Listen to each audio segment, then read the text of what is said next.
Over 25 years. 25 years last September. And how did you both meet? We were university students and studying pharmacy, and we were in a group of friends.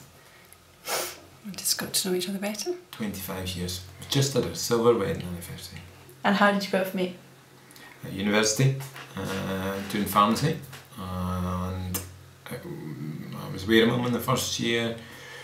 Second year we started going out in a big group together, but it was third year we started going out. He'd already proposed to me sort of after going out for a few weeks. But he had rather a lot to drink and I just thought, yeah, right, okay.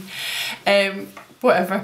It was a wee bit intense for me at that point, but about 2 years later we had some extra money and can I say your dad? Wanted to buy a tape deck, and he'd always had Technics, different like tape deck and CDs, and it wasn't CDs, it was tapes. And he said, well, we could buy a tape deck, and I said, well, we could buy an engagement ring instead.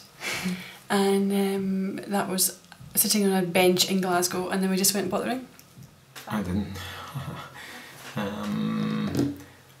We were going into Glasgow to get a cassette deck for my hi-fi, which I had been saving up for quite some time, and I was really looking forward to it. I had done a lot of research on this, and on the way in the car, and the train, your mum just said, how would you like it if we, instead of getting a cassette deck, we got an engagement ring instead? And I thought, that's a brilliant idea. And off went the cassette deck.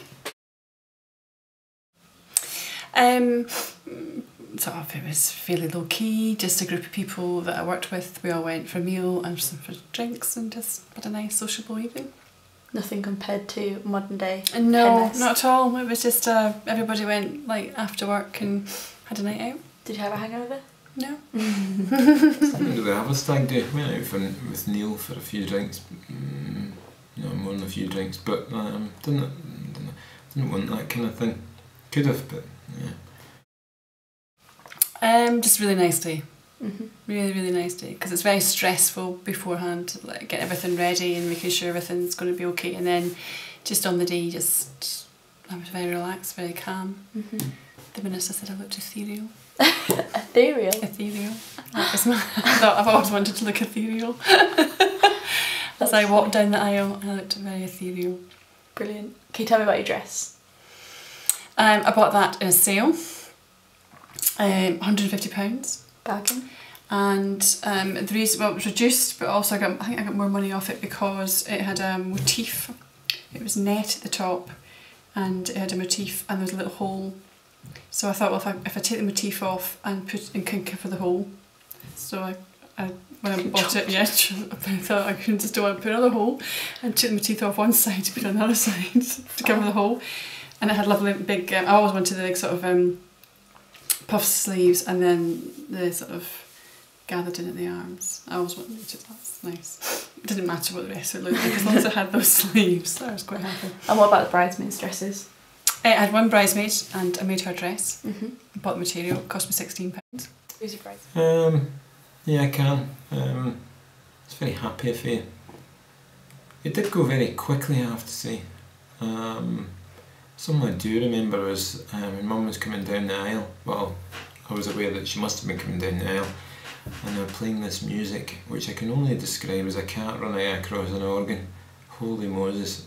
And that was the easy life of saying, yeah, fine, we won't have the normal wedding stuff. We'll go for, I don't know what it was. Certainly music, but not as we knew it. That's what I do remember. And then we all piled into the car, which I don't think you're supposed to do that, but we all went into the, because it was such a nice car, best man and bridesmaid went into the car, and we all went off together to the Stuart Hotel, and I was just meeting everyone that you knew. Well, that perhaps wasn't just as perfect. We had a really nice hotel for a couple of nights. Again, we didn't have much money, you see, and then should just have stayed at home. And then I just had a couple of nights in a hotel, but we went to Chester, and my dad had booked in a little hotel where these workmen stayed, these navvies. And so like we were coming down to breakfast with all these workmen who were going to go and then work in the roads or whatever. It was just like, oh dear me, with a plastic shower curtain that just was would come towards you, and oh, it was horrid, it was horrid. And then it was my birthday a few days later, and your dad brought us a lens for me, and then we went to Chester Zoo. I just thought, oh, right. This is married life. This is married life. Compromise. It's compromise. And I did the same 25 years later. Yeah. What did you do? Because John and his mum, your mum's dad, Cabs, they didn't all come to the wedding, so we spent a few days down in the Borders in a very nice hotel for 3 nights, and that was lovely. We'd went up there when we went down to see Gramps, and it was we'll have to stay here one day. So that was lovely. And then we went to Chester. That was different. But we really enjoyed the zoo.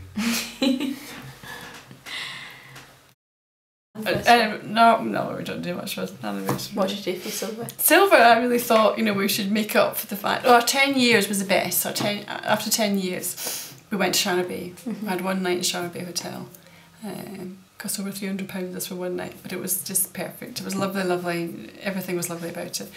And sometimes I think that's what you should do. You should just have one special thing, perhaps, rather than think, oh, we'll go for a week somewhere or we'll do whatever. Because we went to the boathouse at Tordon Hotel for our silver wedding anniversary, which was lovely but very expensive. And so your expectations are really high. And sometimes I think when your expectations are really high, things don't always match up really. What do you normally do? Don't really do much for an anniversary, really. I think it's because it's Mum's birthday as well as the anniversary. Maybe have a meal or something, but no, not really. We do with the big ones, 10, 15, 20, we did. Sharna Bay, 10. But the bits in between, life's fast and complicated, so usually we're doing something. I think when we're newlywed, I think you have this sort of, 25 years ago it was very like what your expectations, what societal expectations were of you. So the woman was expected, or I sensed I was expected to keep the house, do all the housework, do all the shopping, just keep everything, the house sorted as it were. And I just thought that was expected, and a sense of what expected of me. So we didn't have weekends off because we both worked in retail pharmacy, and I worked in a hospital pharmacy. So I would get the Saturday off, but Dad would be working, and then he'd get a day off during the week. And in his day off during the week, he'd go mountain biking or he would go something. Whereas my day off of the week, I would clean the house and do all the shopping and do all that.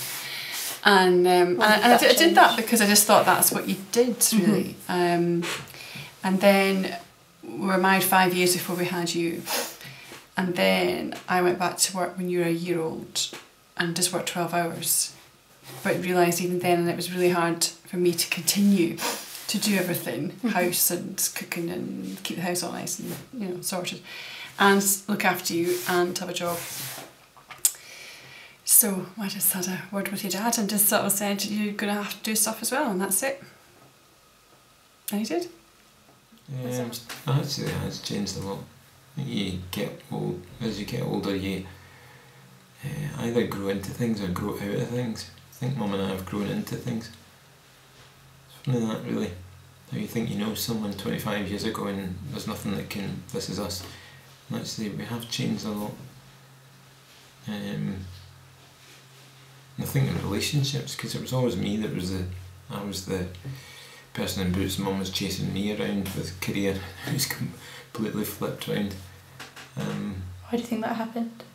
Circumstance. It wasn't choice, it was circumstance. But We allowed it to happen, we didn't get precious about it and whatever, we just had to do that, that was the way it was. And it's worked well. Compromise. Just let your dad do what he wants. He doesn't think that, but he gets away with bloody murder. So he does. But in saying that, if I said I really want to do that, then he would do it. But I just think sometimes it's not worth the. On you go. Just go run round a few hills. You've got to work at it. You've got to be tolerant. You've got to forgive. I think for as much as sometimes you think the other person is doing whatever, equally you've done something just as bad. So that he is without sin, really. And it can't all be, and I don't want that actually. I wouldn't like one of these, well, we've never had arguments, we've never whatever. Well, if you haven't, you've never really lived, really. Because sometimes the highs are great and the lows make the highs better. But I don't want one of those relationships. Because sometimes you have to push things and we have.